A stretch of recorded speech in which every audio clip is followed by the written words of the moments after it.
പശുവിനെ കൊല്ലരുത്, പക്ഷേ മരത്തെ മുറിക്കാം. മരങ്ങൾക്ക് ജീവനില്ലല്ലോ, അവർ ദൈവികമല്ലല്ലോ എന്നൊക്കെയാണ് BJPയുടെ നിലപാട്. ഒന്നും രണ്ടുമല്ല, മധ്യപ്രദേശിൽ 29,000 മരങ്ങൾ കൂട്ടത്തോടെ വെട്ടിമാറ്റാനാണ് സംസ്ഥാന സർക്കാരിന്റെ ഉത്തരവ്.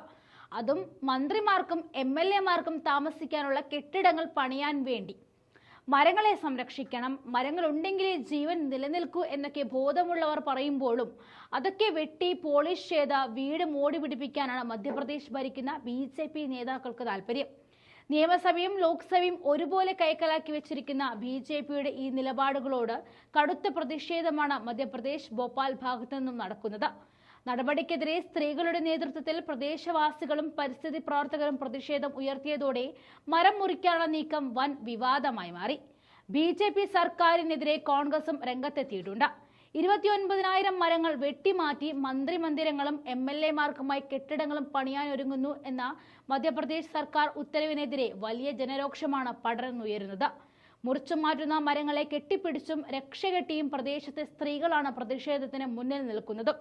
മരങ്ങൾ കുട്ടികളെ പോലെയാണെന്നും തങ്ങളുടെ സന്തോഷത്തിനും സങ്കടത്തിനും വർഷങ്ങളായി ഇവിടെയുള്ള ഈ മരങ്ങൾ സാക്ഷികളാണെന്നും പറഞ്ഞ് വൈകാരികമായിട്ടാണ് സ്ത്രീകളുടെ പ്രതിഷേധം. ജൂൺ 13-ന് ശിവജി നഗറിലെയും തുൾസ് നഗറിലെയും വൃക്ഷങ്ങളാണ് സ്ത്രീകൾ കെട്ടിപ്പിടിച്ച് പ്രതിഷേധിച്ചത്. 50 മുതൽ 70 വർഷം വരെ പഴക്കമുള്ള മരങ്ങളാണ് കെട്ടിടങ്ങൾ നിർമ്മിക്കാനായി സർക്കാർ മുറിക്കുന്നത്.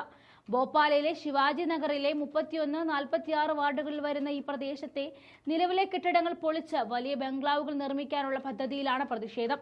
സ്ത്രീകളുടെ പ്രതിഷേധത്തിനൊപ്പം വിവിധ പരിസ്ഥിതി സംഘടനകളും പ്രതിഷേധം തുടങ്ങിയിട്ടുമുണ്ട്. സംഭവത്തിൽ സർക്കാരിനെതിരെ കോൺഗ്രസും രംഗത്തെത്തിയതോടെ BJP സർക്കാർ പ്രതിരോധത്തിലായിരിക്കുകയാണ്. 3000 കോടിയിലാണ് മന്ത്രിമാർക്കും MLA മാർക്കും താമസിക്കാനുള്ള കെട്ടിടങ്ങൾ പണിയാനുള്ള പദ്ധതി.